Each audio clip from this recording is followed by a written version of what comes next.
your crochet braid pattern is going to change depending on the style. So this one that we are going to be doing today is going to be for a side part, because typically a lot of people like to wear a side part. No matter if you're doing a left or a right, you would basically create your part wherever you want it.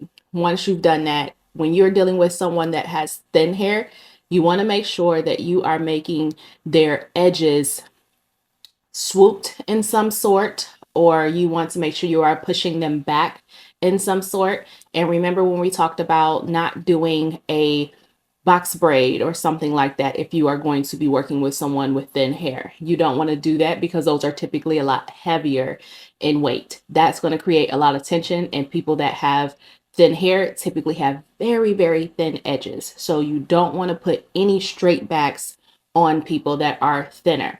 Now, if you are doing a straight back pattern, typically it's going to show in some sort.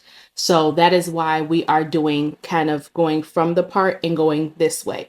This style can be, well, this braid pattern can be used for the crochet twists, the little, what's those?